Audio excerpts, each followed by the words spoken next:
my team are homegrown, so they've all learned from the bottom to where they are now. It's really important that they know that that's how I learned, that's how Kelly learned, that's how Stacey learned.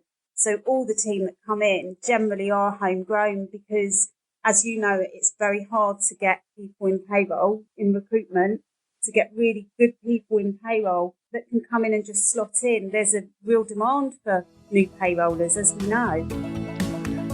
Welcome to the Payroll Podcast with your host, Nick Day.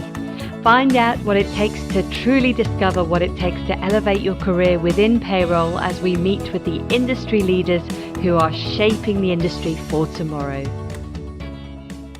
Hello and welcome back to Series 2 of the Payroll Podcast. Super excited to be coming back. We've got a host of amazing people I'm going to be interviewing over the next few months. I have listened to all of your feedback. I have made a few changes to the format of this podcast. So I hope you love the new version of the Payroll Podcast. But most importantly, I would love to know what you think of it. So please do email me at nick@jgarecruitment.com if you have any thoughts on the new format. Similarly, of course, if you'd like to be featured on a future episode, or indeed if you have a specific payroll issue that you would like this podcast to tackle, please do let me know.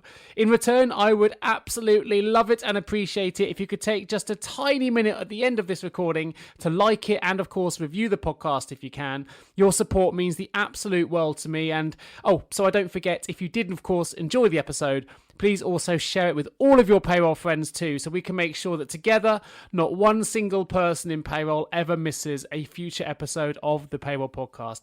Right, without further ado, let me introduce you to this first episode of Series 2, or if you have followed every episode since we first started, this will be episode 32. I'm really excited because in this episode, I get to feature not just someone I respect and have known for many years in payroll. This is also someone who I just love catching up with. We tend to meet for drinks at different conferences, or I say drinks, it's usually about 6 or 7. And when we do, we always try and put the payroll world to rights. We debate quite a lot, we laugh quite a lot, and then we debate some more. And she's not just incredibly smart, but she's extremely knowledgeable in all aspects of UK payroll. She's also an awful lot of fun to be around. She's very ambitious. She's a vlogger, a motivational speaker, and an Instagram expert who's taught me a thing or two on social media as well. So who am I talking about? Well, I hope you enjoy the episode. Let's find out. Speak to you all soon. Welcome back to the Payroll Podcast. For those of you who do not recognise the voice on the other end of the recording today, I am joined by Liz Robbins, Managing Partner of AS Robins and an award-winning market leader in delivering payroll and HR solutions. Now, Liz is an incredibly passionate payroll professional. With this in mind, we've got loads to get through today, and I don't want us to miss a beat. So let's dive straight in. 5 quick questions. I'm going to take listeners right back to the start, Liz. I wondered if you could tell them a little bit about your payroll journey, how you got into payroll initially, and what circumstances led you to founding AS Robins. Hello, Nick. Lovely to speak to you today.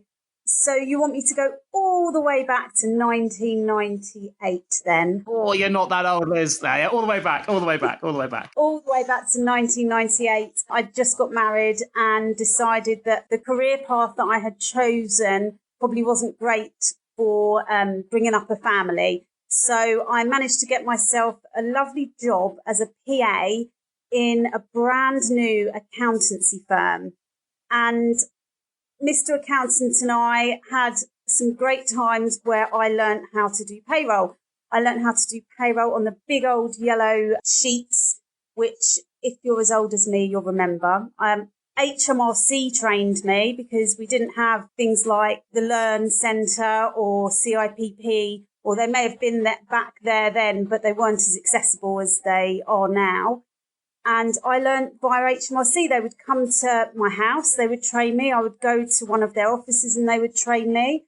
And that is how I learned payroll, because I was a personal assistant. I had nothing to do with payroll, but it was part of the job that I had. It was a third of my job and I really enjoyed that part of it. I decided that being a personal assistant wasn't for me. So what is it that drew you to payroll and, away from that personal assistant work then? What is it that really compelled you to continue down that payroll career path? The truth is, a third of the job was payroll. So I said at 20 weeks pregnant, Mr. Accountant, it's been lovely here, but I want to carry on working from home. And 20 years ago, that really wasn't something that happened. But Mr. Accountant said to me, no problem, Liz. And I said to him, a third of my job's payroll. This is how much you're going to pay me. And that's what I'm going to do. And he said, okay, then. So I had my first little girl and carried on doing the payrolls. And I suppose, if you like, I did keeping in touch days that weren't really keeping in touch days then through my maternity. Carried on doing the payrolls and then never went back to full-time work. I just carried on working for Mr. Accountant while I had number two. And Emily came along, and at 3 weeks old, Mr. Accountant came to see me, and I said to him, I'd like to go self-employed because his clients were leaving and they were asking me to carry on doing the payroll for them. So when they were leaving accountant, they wanted me to carry on doing the payroll, which was lovely. Kind of leads us in nicely because you're in that really enviable position for many, many payroll professionals who I know are working out in the industry now, who have dreams and aspirations of running their own payroll company or their own payroll bureau. You've actually gone and done it. You've started your own payroll business. So what are the kind of challenges that you've had to overcome to turn that dream or that aspiration into a reality? Determination and a lot of networking to meet companies that needed my services. So I got my dresses on and put my shoes on and went out and met people that needed the service of payroll, which was a lot of B&I and for networking and any type of group that had a cup of coffee and a new business.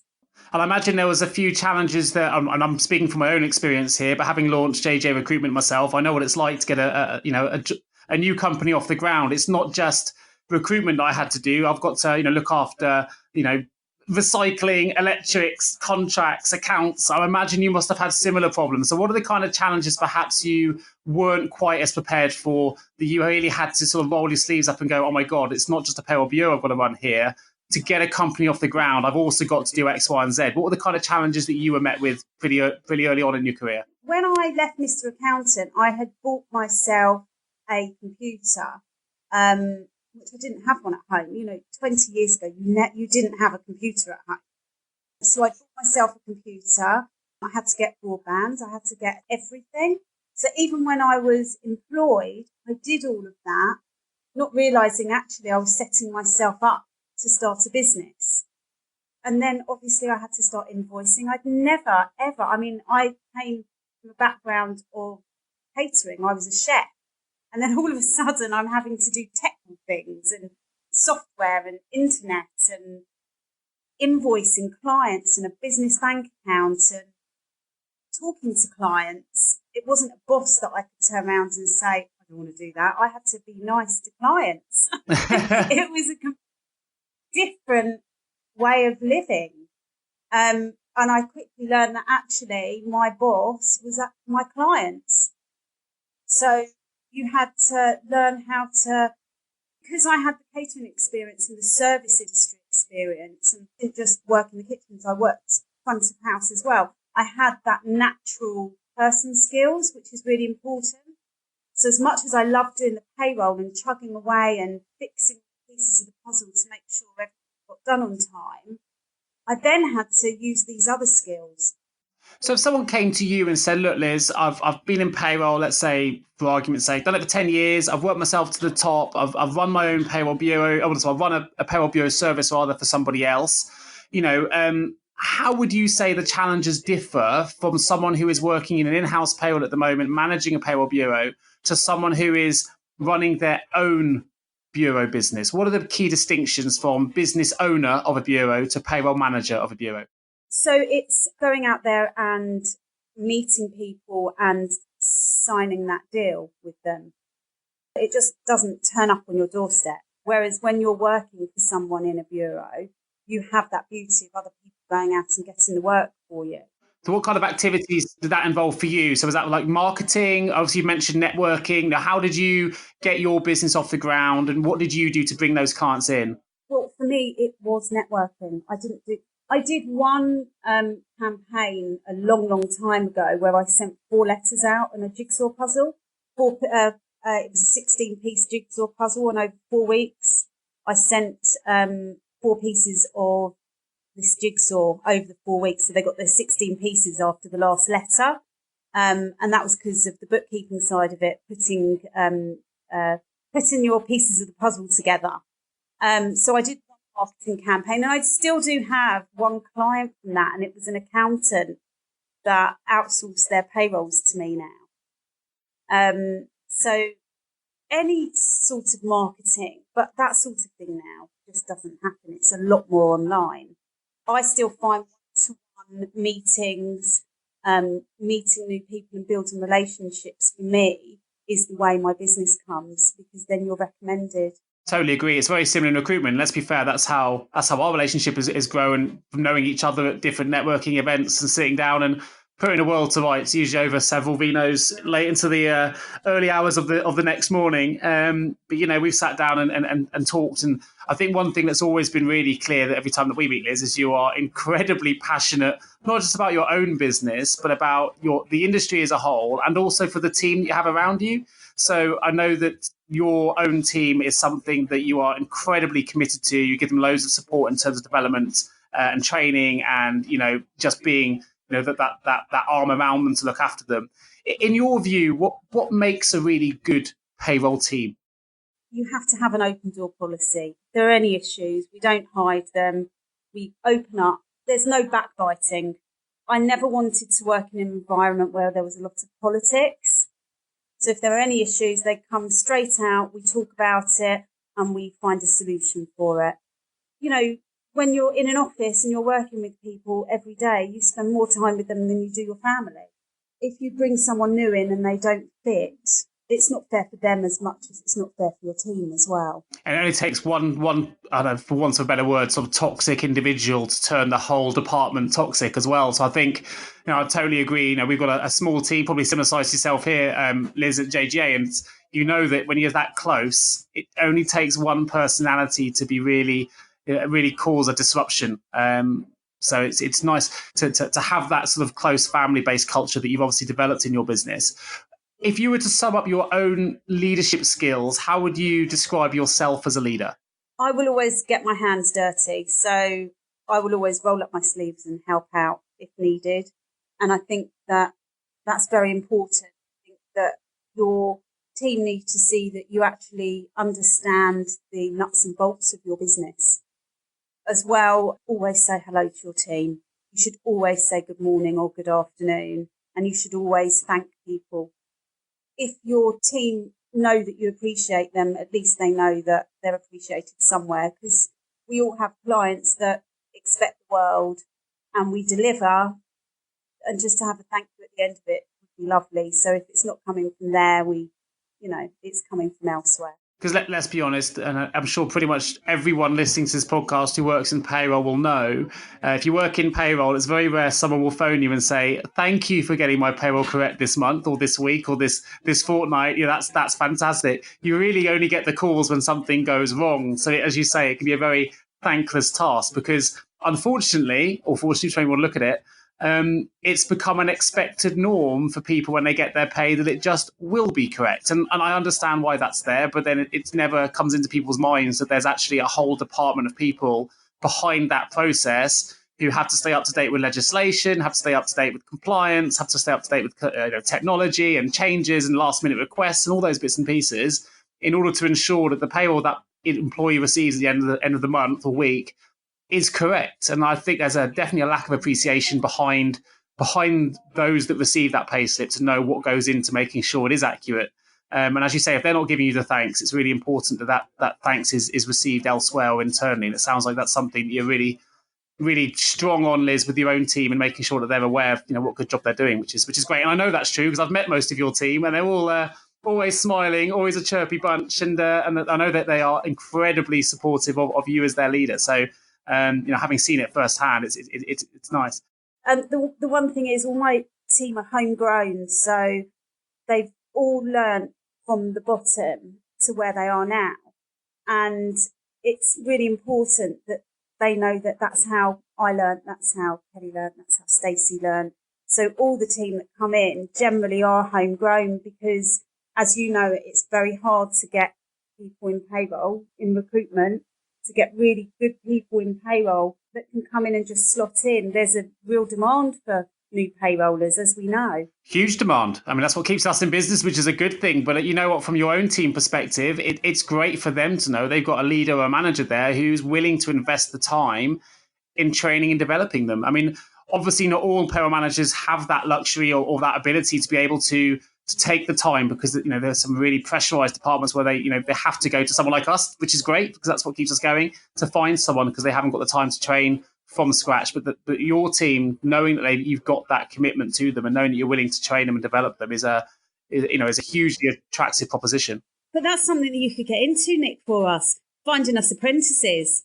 Yeah, well, actually, we've just teamed up with MBKB, Mark Bremner, who's I think they are the largest payroll apprenticeship business at the moment, supplying apprentices. So we have just partnered with them at JJ Recruitment. So we're finding them payroll tutors as we speak. So we are 100% behind the payroll apprenticeship project. I think that was shown in the podcast we did with Ian Holloway a little while ago to promote it. But wholeheartedly agree. We've got to get young professionals into the profession, and we've got to get school leavers and university graduates and anyone coming into the market to realise that payroll is a genuine career choice. And you know what? The prospects in payroll are great. You don't have to be a payroll administrator. You don't have to be a payroll manager. You can go into project management, implementation, sales, transformation. The world is endless in payroll, in my view. It's probably a whole nother podcast topic. The world is their oyster if they come into payroll.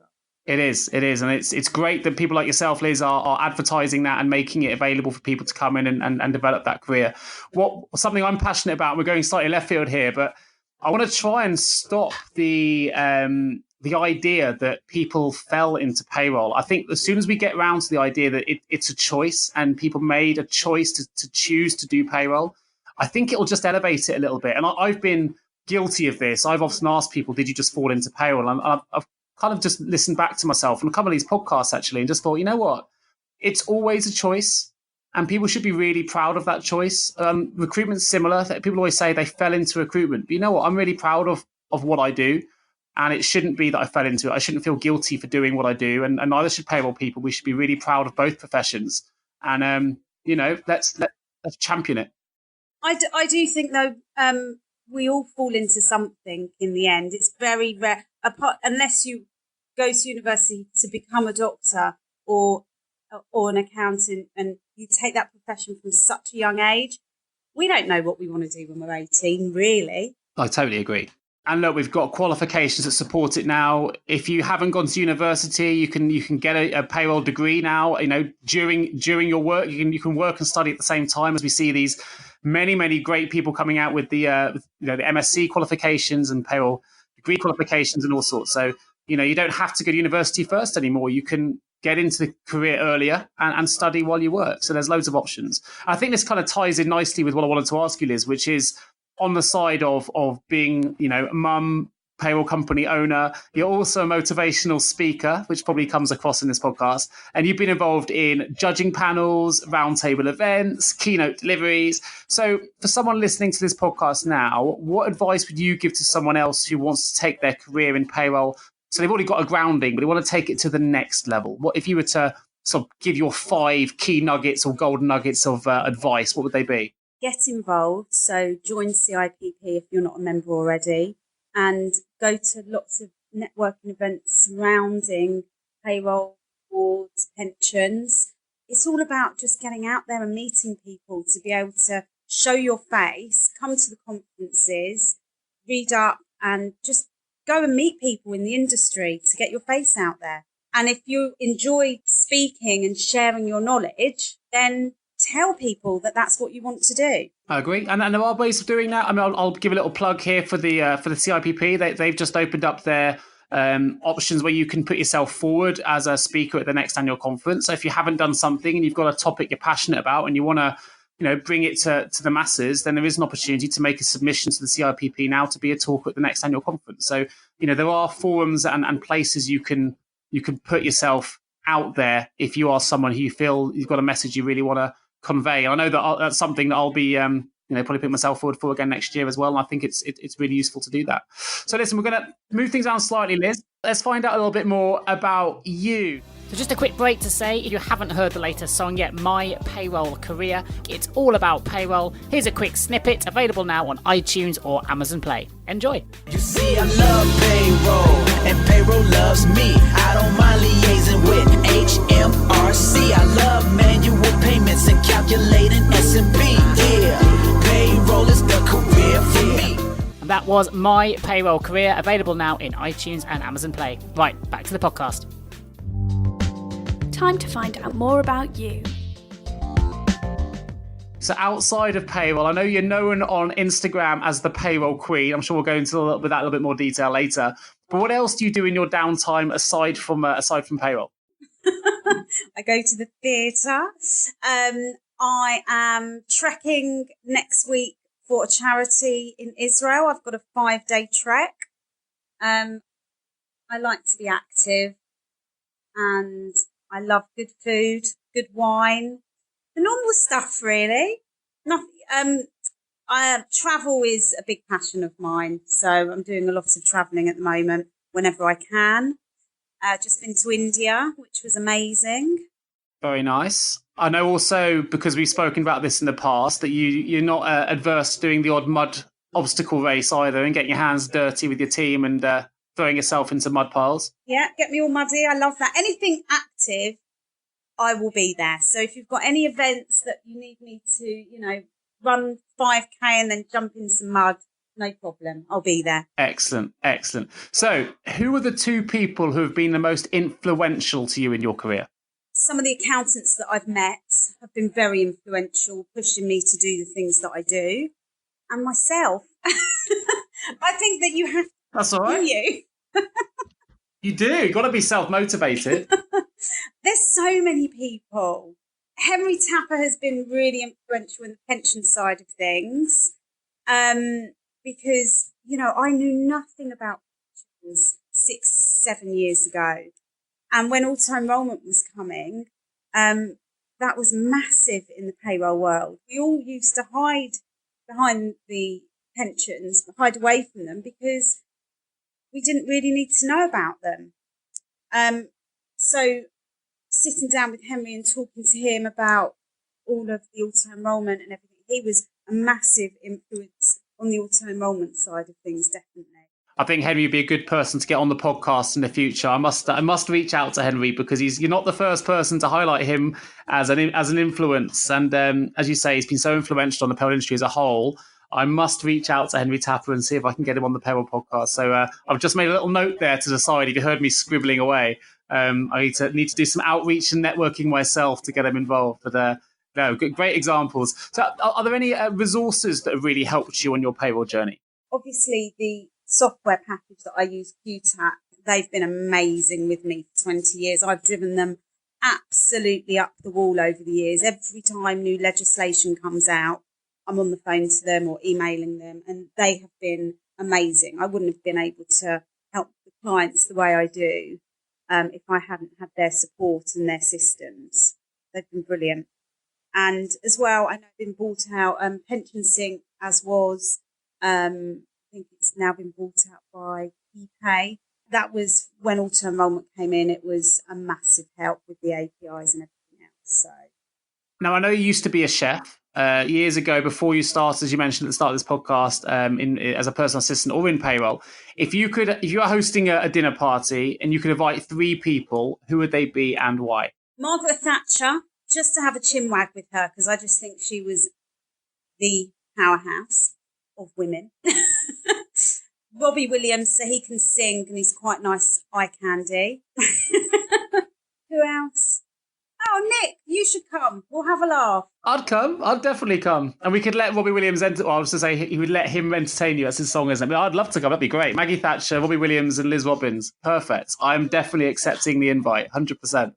Very kind. So last question before we jump back into the payroll detail. If you didn't work in payroll, and maybe you've already lent yourself to this with the chefing, I don't know, but enlighten me if I'm wrong, what would you be doing?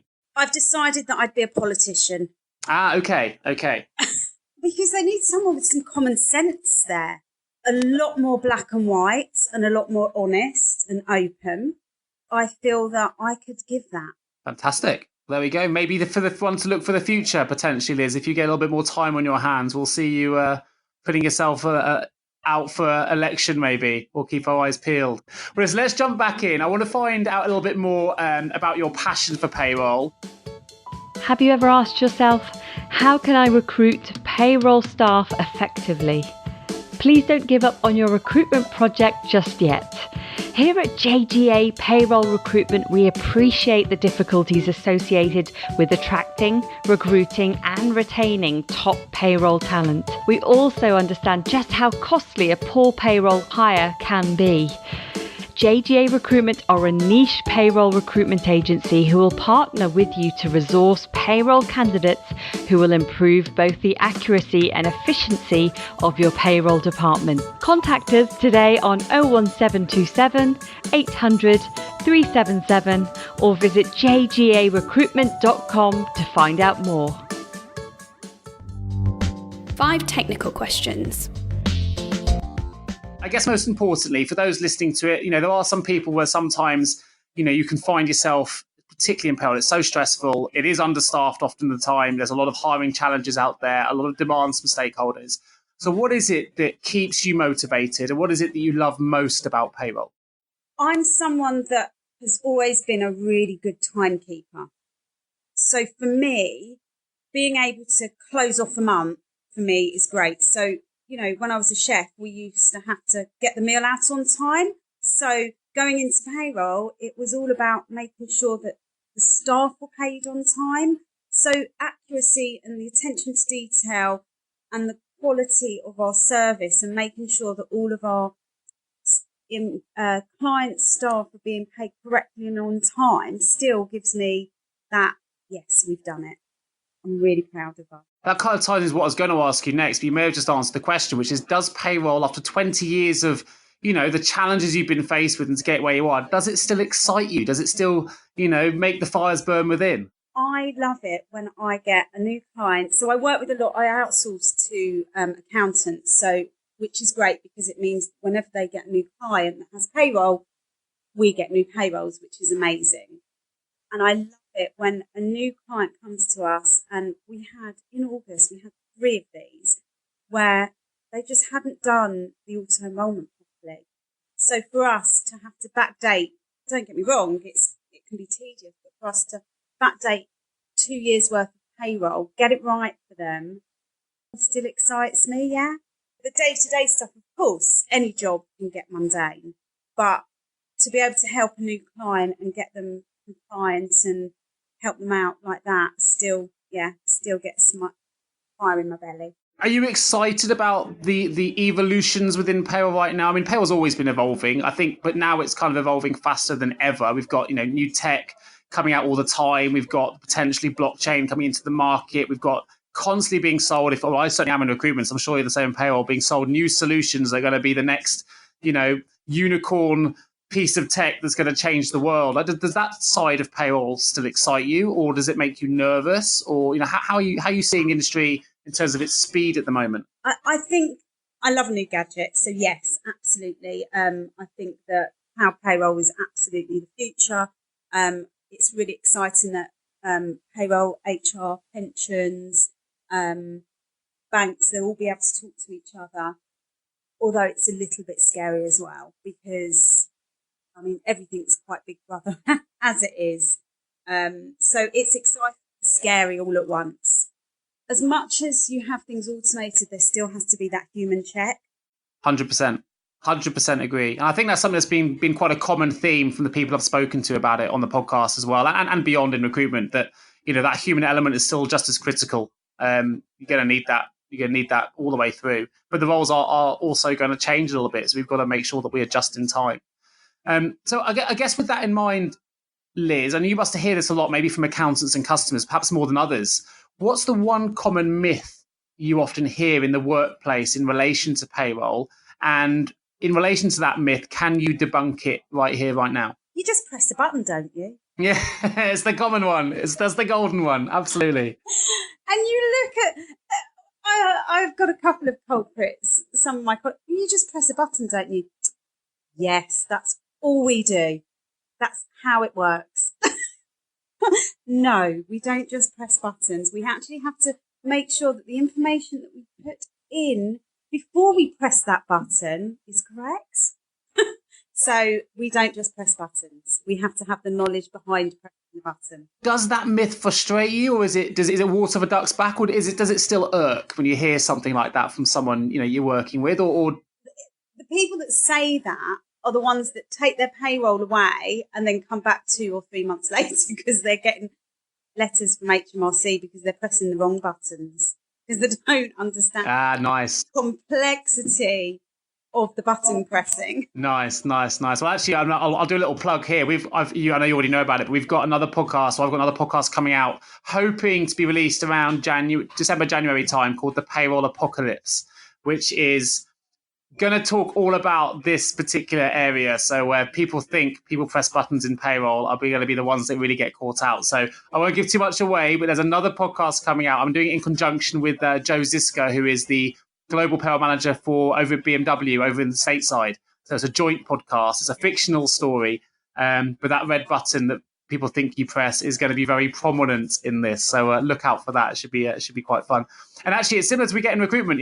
Everyone just thinks we find people and put them in jobs, and that's a really simple task. And I'm constantly they think it's really easy, and it's not. But as you say, you get used to it. I think your job it's not an easy one.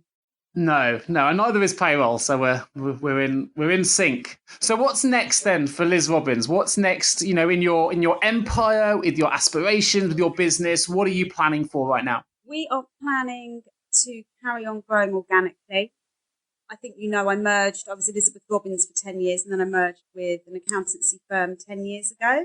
In fact, this month is our 10th anniversary. Oh, congratulations! Thank you. And we started.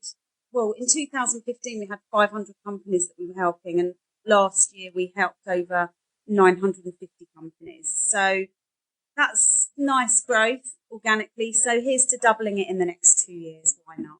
Fantastic. Well, best wishes from me, Payroll Podcast, and everyone else to that growth. And huge kudos for achieving what you have so far for the last 10 years, which, let's be honest, 5 years of that 10, we were in the worst recession we've ever experienced. So, they've done remarkably well. So last question, Liz, before we open the vault, what does payroll mean to you? Well, if you look on my LinkedIn and you see my video from Rewards 300, so being Awards 300 was everything to me.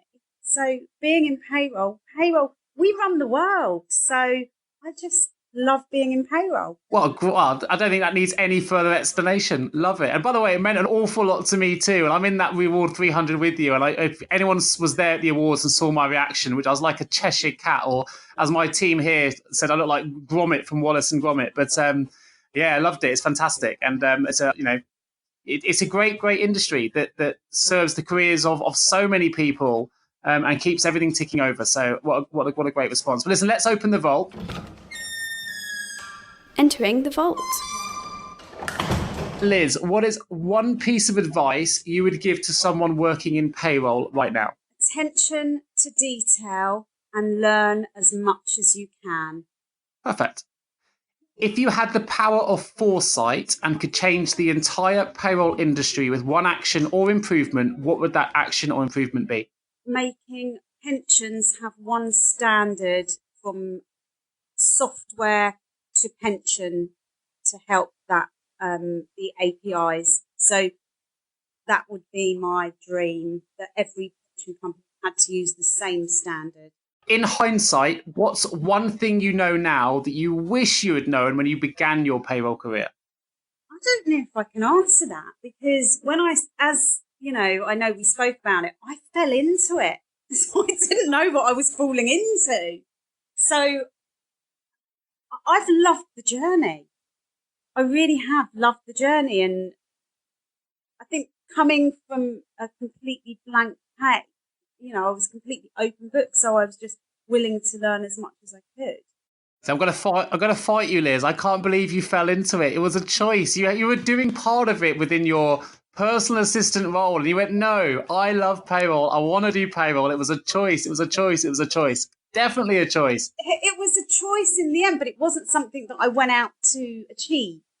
But once I started... Okay, sure. Many people believe working in payroll is too challenging.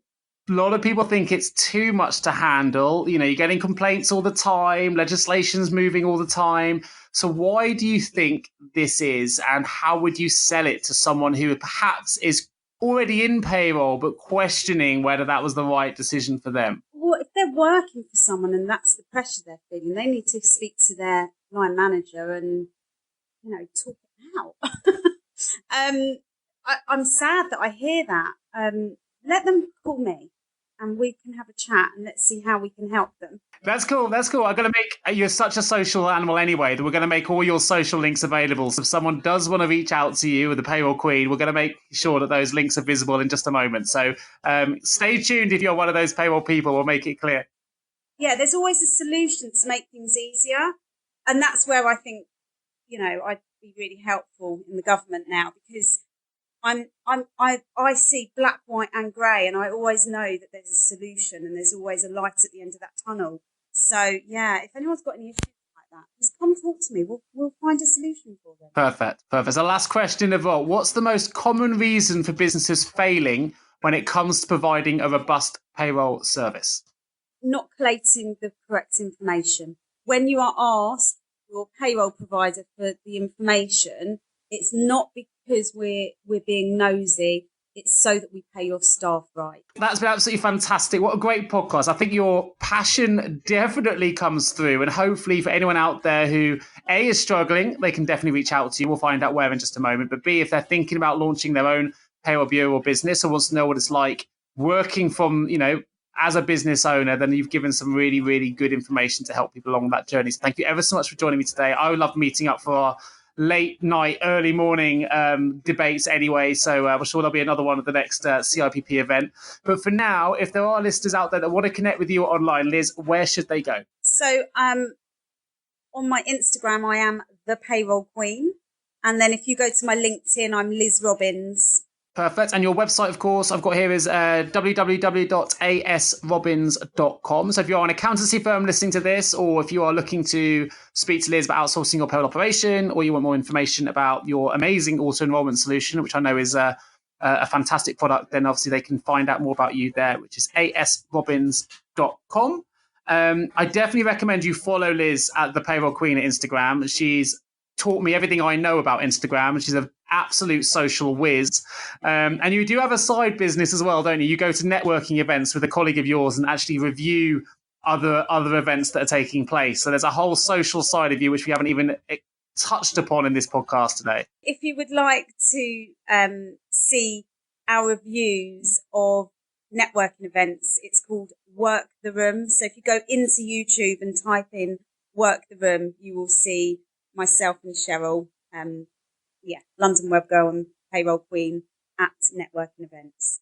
Excellent. I will obviously, if you are looking for a shortcut to any of these links, I'll make sure they are available in the episode notes of this podcast. So Liz, thanks ever so much. Of course, if you are a payroll leader listening to this podcast and you have a payroll related vacancy that you need some specialist support with, please do get in touch with me. I would love to be able to help you. I will show you what a great payroll recruitment experience feels like, looks like, and should be like.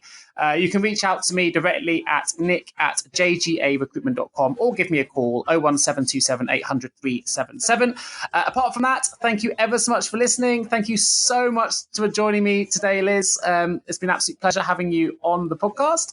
And I look forward to bringing you the next episode of the Payroll Podcast real soon. Thanks a lot. Bye. Thank you so much for tuning into the Payroll Podcast with Nick Day of JGA Recruitment.